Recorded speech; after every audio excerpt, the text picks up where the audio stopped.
ఓం నమ శివాయ. ఓం శ్రీమాత్రే నమ. సర్వమంగళ మాంగళ్యే శివే సర్వార్థ సాధికే శరణ్యే త్ర్యంబకే దేవి నారాయణి నమస్తుతే. సో అందరికీ నమస్కారం. సో ఈరోజు మనము ముఖ్యమైన అంశం ఏంటంటే గోచారంలో కుజుడు ప్రవర్తన ఎలా ఉంది అదంతా మనం ఈరోజు తెలుసుకుందాం. అయితే ఇక్కడ బాగా గమనించాల్సిన విషయం ఏంటంటే కుజుడు మనకి అక్టోబర్ 20వ తారీఖు నుంచి మనకి జూన్ 7, 2025 వరకు కుజుడు నీచలో ఉంటాడు. సో దీనివల్ల అటు మనకి దేశ గోచారము ఇబ్బందిగానే ఉంటుంది, పర్సనల్గా కూడా చాలా ఇబ్బందులు ఎదుర్కొనే అవసరాలు చాలా ఉంటాయి. సో ఇవన్నీ మనం ఎలా అధిగమిస్తాము, ఎలా మనము ఒక్కొక్క రాశి వాళ్ళు ఎలా చేసుకోవచ్చు, ఇదంతా కూడా చూసుకుందాం. కానీ ఇదేంటంటే చాలా పెద్ద లాంగ్, అంటే ఒక 6 నెలల కంటే ఎక్కువే మనకి కుజుడు చాలా అటుపోట్లు గురవుతాడు. ఎందుకంటే అది ఏంటంటే ఇప్పుడు డిసెంబర్ 7 నుంచి కుజుడు వక్రీ అవుతాడు అనమాట. వక్రీ అయి సో మనకి జనవరి 20వ తారీఖు నుంచి మిథున రాశిలోకి వక్రీ అయి వెళ్తాడు అనమాట. సో ఈ లోపల మనకి ఇప్పుడు నుంచి అన్నాగా డిసెంబర్ 7 నుంచి వక్రీ అవుతాడు. ఒక రకంగా అంత మంచి ఫలితాలు ఇవ్వడు, అలాగే వక్రీ అయిన ఫలితాలు కూడా వస్తాయన్నమాట. సో ఎవరెవరికి ఈ విధమైన ఇబ్బందులు కలుగుతాయి అవన్నీ మనం డిస్కస్ చేస్తాము. కానీ ఏ విధంగా ఈ 6 నెలలు అంటే 7 నెలలు మనకి ఇబ్బందికరంగా ఉంటుంది అన్నది కూడా మనము దేశగోచారంగా పరంగా అటు పర్సనల్గా పరంగా ఒక్కొక్క రాశి వారికి ఒక్కొక్క లగ్నం వారికి ఎలాంటి ఇబ్బందులు ఫేస్ చేయాల్సి వస్తుంది అదంతా మనం డిస్కస్ చేద్దాం. అయితే మనకి జనవరి 20 నుంచి చెప్పుకున్నాం కదా మిథున రాశిలోకి వెళ్తాడు అనేసి. మళ్ళీ అప్పటి నుంచి మనకి ఏప్రిల్ 3 దాకా ఇక్కడే ఉంటాడు. ఏప్రిల్ 3 నుంచి మళ్ళీ మనకి దీంట్లో కర్కాటక రాశిలోకి వచ్చేస్తాడు. కర్కాటక రాశిలో కూడా నీచలోనే ఉంటాడు. అలాగే అక్కడి నుంచి మనకి ఏంటంటే ఇది జూన్ 7 నుంచి మనకి సింహరాశిలోకి వస్తాడు. సో అప్పటి నుంచి కుజుడికి బలం చేకూర్చి బలం పుంజుకొని మళ్ళీ యథావిధిగా కుజుడు ఏ విధంగా ఒక వారియర్గా మనకి పరిచయం అయ్యాడు. సో అలాంటి ఫలితాలు మళ్ళీ మనము చూస్తామన్నమాట. అది ఎప్పుడు జూన్ 7 నుంచి 2025 వరకు. అయితే ఇక్కడ ఇంకొకటి గమనించాల్సిన విషయం ఏంటంటే ఇక్కడ కుజుడు నీచ అని అనుకుంటున్నాం, కానీ ఇక్కడ కుజుడు నీచభంగ రాజయోగం కూడా అయింది. అది ఎలా అంటే కుజుడికి ఉచ్చ రాశి అయిన ఆపోజిట్ మకర రాశి. సో మకర రాశ్యాధిపతిని చూస్తాడు కాబట్టి, మకర రాశ్యాధిపతి అయిన శని ఇప్పుడు ప్రస్తుతం కుంభంలో ఉన్నాడు కాబట్టి, కుంభంలో మనకి వక్రి నుంచి వెళ్ళిపోయాడు కాబట్టి శని కుంభరాశిలో ఉన్నాడు. సో కుంభంని చూస్తాడు కాబట్టి మనకి నీచభంగ రాజయోగం అవుతుంది. కాబట్టి మనకి అంత నీచమైన ఫలితాలు మటుకు ఏం కనిపించవు.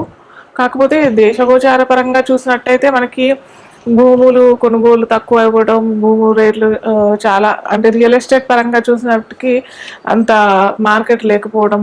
యాక్చువల్గా ఇంకోటి ఏంటంటే భూమికి సంబంధించిన వివాదాలు రావటము, కొన్ని ఆటంకాలు, కొన్ని విస్ఫోటకాలు కూడా జరగాల్సిన పరిస్థితి. కానీ ఇప్పుడు ఇంతకుముందు చెప్పుకున్నాం కదా నీచభంగ రాజయోగం అయ్యింది కాబట్టి ఇవన్నీ నలిఫై అయిపోతాయి అన్నమాట. సో ఇప్పుడు ఒక్కొక్క రాశికి ఎఫెక్ట్ ఎలా ఉంటుంది, ఏం చేసుకుంటే వాళ్ళు ఏం పరిహారాలు చేసుకుంటే కనుక వాళ్ళు చక్కగా వాళ్ళ జీవితాన్ని సరిదిద్దుకోవచ్చో చూద్దాం.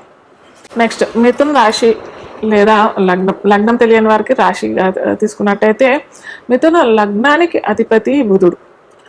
ఈ బుధుడికి కుజుడికి ఏం సంబంధం, మిథున లగ్నానికి కుజుడికి ఏమి సంబంధం అని అంటే మనకి కుజుడు మిథున లగ్నం వారికి షష్ఠ లాభాధిపతి అవుతాడు. షష్ఠ లాభాధిపతి అయిన కుజుడు ద్వితీయంలో నీచలో పడ్డాడు అనమాట. అంటే లాభాధిపతి అయిన కుజుడు ద్వితీయంలో నీచలో పడ్డాడు, కానీ నీచభంగ రాజయోగం కూడా అయింది. సో మనం ఇది కూడా పరిగణనలోకి తీసుకోవాలి. కేవలం అప్పటి నుంచి మనం నీచభంగ రాజయోగం నీచబడ్డాడు కుజుడు అని అంటున్నాం, కానీ నీచభంగ రాజయోగం మనం తీసుకోవట్లేదు. వీరికి ఏంటంటే ఏదో రకంగా డబ్బులు సర్దుబాటు అవుతాయి, దాంట్లో ఎటువంటి ఇబ్బంది లేదు. ఎందుకంటే ద్వితీయాధిపతి లాభాధిపతి మనకి ఈ కనెక్షనే ఏంటంటే ఒక మంచి రాజయోగం. యాక్చువల్గా చెప్పాలంటే ధనయోగం ఇది. కానీ ఇక్కడ వీరికి ఏంటంటే వీరు ఏదన్నా ఎక్కడైనా ఇన్వెస్ట్ చేద్దాం, సపోజ్ స్టాక్ మార్కెట్, ఇంకేదో స్టాక్ ఎక్స్చేంజ్ లేదా ఫైనాన్స్ బిజినెస్ చేస్తున్నారు అని అంటే మటుకు వీరు ఏంటంటే కొంత డబ్బులు కోల్పోయే అవకాశాలు ఉంటాయి. ఇనిషియల్గా. తర్వాత మెల్లిగా అది కుదుట పడి చక్కగా వీరు ప్రాఫిట్‌లోకి వచ్చేస్తారు. అలాగే ఫైనాన్స్‌లో ఉన్న వాళ్ళైతే ఖచ్చితంగా మీరు ఇనిషియల్‌గా అంటే మీకు ఈ డిసెంబర్ దాకా అనుకోండి. డిసెంబర్ దాకా కొద్దిగా ఖర్చులు విపరీతమైన ఖర్చులు, ఎక్స్‌పెన్సెస్ చాలా ఎక్కువైపోవడం ఇలాంటియన్నీ మనకి డిసెంబర్ దాకా అవుతాయి. డిసెంబర్ తర్వాత నుంచి కొద్దిగా మెరుగుపడే అవకాశాలు చాలా ఉంటాయి. కాకపోతే కొత్తగా ఏదన్నా స్టాక్స్ కొందాము, స్టోర్స్ కొందాము అని అంటే మటుకు నాట్ అడ్వైజబుల్. ఎందుకంటే లాభాధిపతి ఇన్ జనరల్ లాభాధిపతి అలాగే చక్రంలో మేష రాశ్యాధిపతి, షష్టాధిపతి అయిన అష్టమాధిపతి అయిన కుజుడు నీచలో ఉన్నాడు కాబట్టి ఎనీ టైమ్ మీ స్టాక్లో లేదా స్టోర్స్లో ఏదన్నా అవకతవకలు అయ్యే అవకాశాలు చాలా ఉన్నాయి. సో కొత్తగా ఏదైనా ఇన్వెస్ట్మెంట్స్ అంటే భారీగా ఏమైనా ఇన్వెస్ట్మెంట్స్ పెడదామని అనుకుంటే మటుకు నాట్ అడ్వైజబుల్. అలాగే కొద్దిగా భూ వివాదాలు కూడా వచ్చే అవకాశాలు ఉంటాయి కాబట్టి మీరు కొద్దిగా భూముల్లో ఇన్వెస్ట్మెంట్ చేయకపోవడమే చాలా ఉత్తమమైన నిర్ణయం. అలాగే ఆటోమొబైల్స్లో చూసుకున్నట్టయితే లేదా ప్రొఫెషనల్లో జాబ్లో వాళ్ళకి అయితే కన్సల్టెన్సీ వాళ్ళకి అయితే చక్కగానే రిజల్ట్స్ వస్తాయి. ఎందుకంటే కుజుడికి లాభాధిపతి అవుతాడు కాబట్టి, అలాగే చెప్పా కదా నీచభంగ రాజయోగం కూడా అయింది కాబట్టి మనకి మంచి రిజల్ట్సే ఇస్తాడు ఈ నేను చెప్పిన ఫీల్డ్స్లో. ఇతరత్ర ఎక్సెప్ట్ భూమి అలాగే ఈ స్టాక్ ఎక్స్చేంజ్ ప్లస్ ఫైనాన్స్లో తప్ప అన్ని రంగాల్లోనూ ఓకే పర్లేదు బాగానే ఉంటుంది. కానీ ఇన్వెస్ట్మెంట్స్ మాత్రం కొత్తగా ఏ రంగంలో అయితే పెట్టకండి. ఆల్రెడీ పెట్టినారు అని అంటే మటుకు అది కంటిన్యూ చేయండి. కానీ కొత్తగా అయితే ఏదైనా ఇన్వెస్ట్మెంట్ అయితే జూన్ వరకు అయితే వద్దు. సో మనకి కుజుడు నీచలో ఉన్నాడు. చాలామంది నన్ను ఇన్ జనరల్గా అడిగేది ఏంటంటే ఇంట్రెస్టింగ్ టాపిక్ ఇప్పుడు మనకు వచ్చేది ఏంటంటే రెమెడీస్ పార్టీ ఏం చేసుకోవాలి, ఎలా చేసుకోవాలి, ఏం చేసుకుంటే మనకి ఈ 6 నెలలు 7 నెలలు మనకి కుజుడు భయభ్రాంతులకు గురి చేస్తాడు కాబట్టి కొద్దిగా రిలీఫ్గా ఉంటుంది అని చాలామంది అడుగుతున్నారు. సో ఇప్పుడు మనకి కార్తీక మాసం, నెక్స్ట్ వచ్చేది ధనుర్మాసం, ఆ తర్వాత వచ్చేది సంక్రాంతి టైంలో పుష్యమాసం కాబట్టి కొద్దిగా ఏంటంటే ఈ 3 నెలలు మనకి దక్షిణాయనంలో వస్తుంది. మనకి సంక్రాంతి, మకర సంక్రాంతి దాకా మనకి దక్షిణాయనం వస్తుంది కాబట్టి సో ఈ 3 నెలల్లో ఎంత అధిక ఫలం దానం చేయడానికి ప్రయత్నం చేయండి. ఏమి చేయాలి అది నేను చెప్తాను. సో కొద్దిగా ఎక్కువగా మనకి నేను ఇంతకుముందు అన్ని రాశులకి ఒక్కొక్క రాశికి ఏ రాశుల వాళ్ళు దానం చేసుకుంటే బాగుంటుంది లేదా ధారణ చేసుకుంటే బాగుంటుంది అనేసి క్రితం వీడియోస్లో చెప్పాను. సో మీరు ఏంటంటే ఇక్కడ మనకి ఇది నేను చెప్పేది ఏంటంటే కొద్దిగా జూన్ దాకానే చేసుకోండి. నేను చెప్పాను కదా అని అందరూ లైఫ్ లాంగ్ చేసుకుంటా అంటే సరికాదు. సో కొద్దిగా కందులు దానం చేసుకోవడానికి ప్రయత్నం చేయండి. ఎరుపు మందారాలు స్వామికి శివుడికి అర్పణ చేయడానికి ప్రయత్నం చేయండి.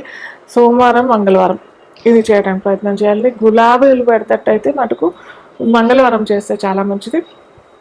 అలాగే మనకి ఇది కార్తీక మాసంలో మనకి పౌర్ణమి కూడా కృత్తిక నక్షత్రం వస్తుంది.